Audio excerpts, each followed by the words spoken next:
Fourth grader, next lesson is Module 5, Lesson 12, and today we're going to be comparing fractions. It'll take 2 pages for us today, so fill in your next 2 page numbers, pause the video if you need to, and when you're ready, let's get going.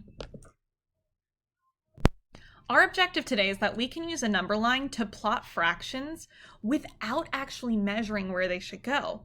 Instead, we're going to use the information that we know about 0, half, and a whole. I have 3 thought bubbles down here, and these 3 thought bubbles are really going to help me understand where to plot my fractions. I notice that fractions where my numerator is less than half of my denominator will be between blank and blank. Well, let's look at an example of a fraction that's just like that. I'm going to look at my 3 fractions and I'm going to pay close attention to my numerators, my top numbers, and my denominators. And I'm going to look specifically for a fraction where my numerator is less than half of my denominator. Half of 3 is somewhere between 1 and 2. So 2 is not exactly half of 3. 2, in fact, is greater than half of 3. So I don't think this fraction models what we're trying to mean here.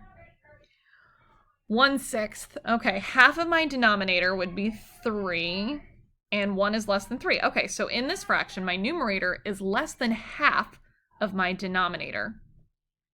I want to imagine where would I put a fraction like that.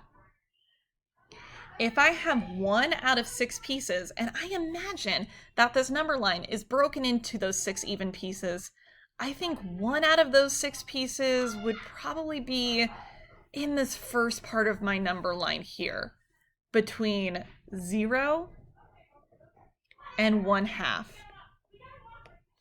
1/6 is greater than 0, but it's less than 1/2. Now I'm going to imagine where would I plot 1/6 on here. Half of 6 is 3, so 1/2 of 6 would be 3/6. 1 is closer to 0 than it is to 3. So I'm going to imagine 1/6 maybe around here.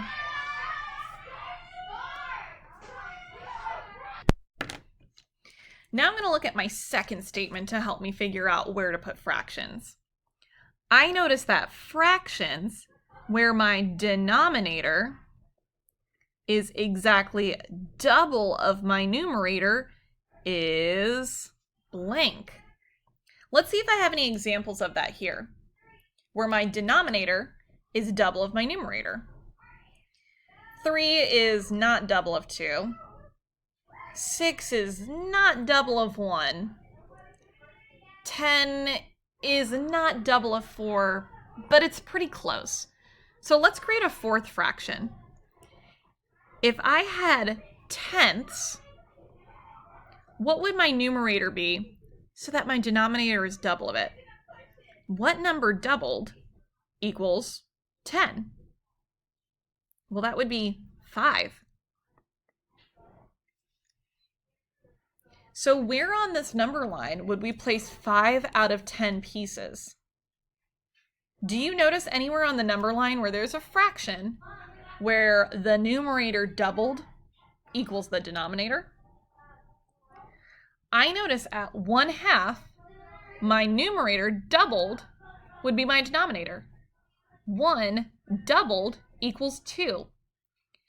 Any fraction where my top number doubled would equal my bottom number, my denominator, that would make that point exactly 1/2.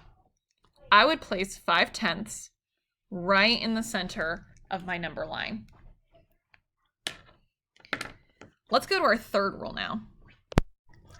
Now it says, I notice that fractions where my numerator is more than half of my denominator will be between blank and blank. Okay, so far we've learned that if it's exactly doubled, it's in the center. Less than that goes in between these 2 notches. So if your numerator is more than half of your denominator, we should place it between this section of your number line, between 1/2 and 1 whole. Let's see if we can see any fractions that are an example of that. Are there any fractions where our numerator is more than half of the denominator? We've already plotted 5/10. What about 4/10? Is 4 more than half of 5? No. 4 doubled would be 8. Half of 5 is 10. 4 is less than 5. This would not be placed in this section of our number line. Let's come back to 4/10. What about 2/3? Is 2 more than half of 3? Yeah, it is. Half of 3 would be somewhere between 1 and 2, like 1.5. 2 is greater than that. So 2 is going to go somewhere between here. Let's imagine if we had our number line broken into thirds, like a third there and a third there all the way until we're at our 1 spot. Let's plot where we think 2/3 would go without measuring.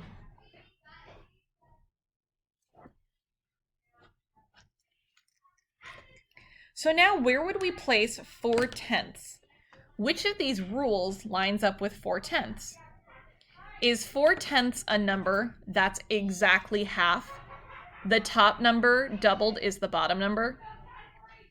No, not that. Is 4/10 an example of a number where it's greater than half? Not quite.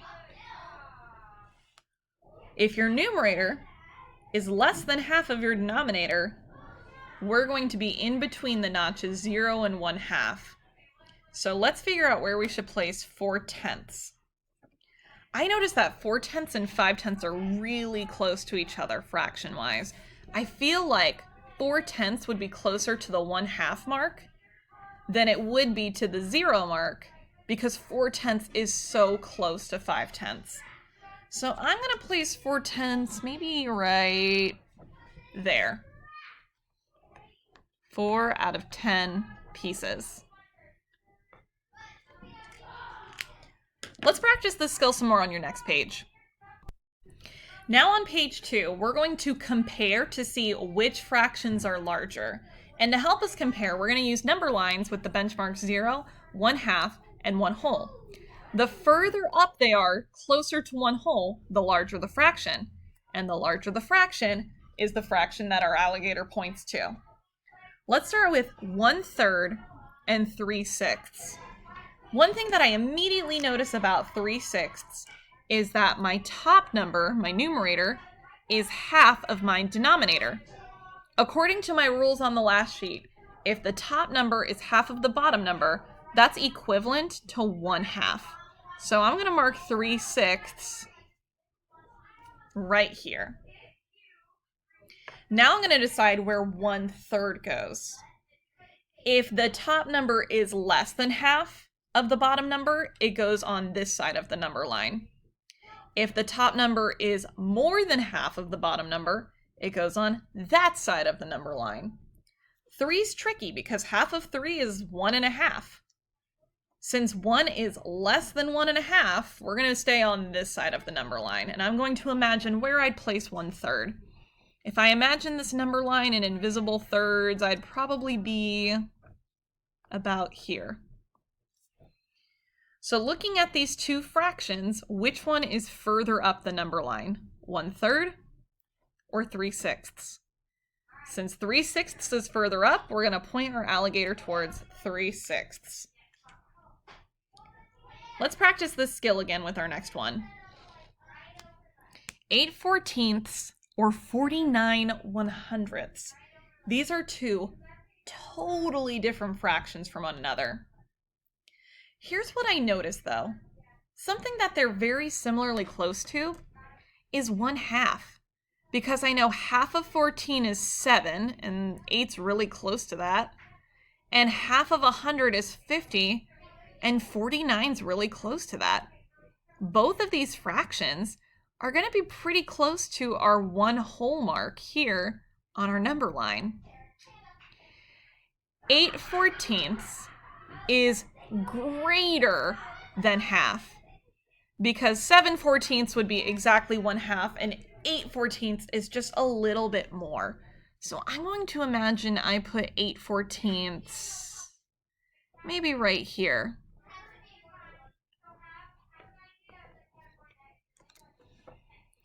If 50/100 would be exactly 1/2, 49/100 would be a little bit less than that. Just a tiny, teeny little bit, because 100ths are such a small unit. I'm going to imagine 49/100 really close to my other fraction. Maybe like right there. So even though it's a close race, it's pretty tight, our larger fraction, the one that's closest to the 1 whole, is our 8/14, because 8/14 is greater than 1/2. Let's try it again. 4/6, 9/12. Again, I'm going to check to see where we are in relation to 1/2. I know that half of my denominator is going to be exactly 1/2. So for example, if my denominator is 6ths, 3/6 would be exactly 1/2. Since 4/6 is greater than that, I'm gonna be greater than 1/2 over here. I noticed the same thing with 12ths. 6/12 would be 1/2. And since 9/12 is greater, I'm gonna still be on this side of my number line. The question is though, where is it gonna be between those two? All right, okay, so let's imagine our number line broken into 6ths. So we've got 3 sections here, 3 sections here. I'm gonna put 4/6 right around there.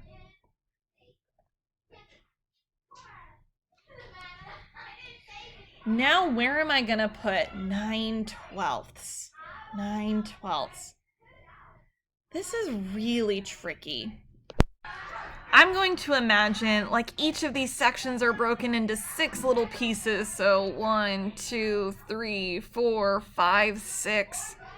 9/12 would probably be somewhere close to here. Just a hair past 4/6. So again, further up the number line is my larger piece, and that is 9/12. Let's practice one more time. 2/3, 7/8. Here's one thing I notice. I notice 2/3 is 1 piece away from being 1 whole. 7/8 is also 1 piece away from becoming 1 whole. They're both only 1 unit fraction away from becoming 1 whole. So we're going to stay over here. But how far away is that unit fraction going to be? 8ths are pretty small. If I imagined 8ths, if 7/8 is only 1/8 away from being 1 whole, it might just be that close, 7/8. While thirds, on the other hand, are a much larger unit fraction. If I imagined 1/3 away from 1 whole, I'm imagining a fraction that's probably over here. Since thirds are a larger unit than 8ths. Since 8ths are closer to 1 whole, that's our greater fraction. Remember, today is not about being perfectly exact. You will eventually become perfectly exact when it comes to comparing fractions. But today is just seeing, what do you know about 0, half, and whole as a benchmark? And how can those numbers help you compare fractions? So now it's your turn in your problem set and exit ticket.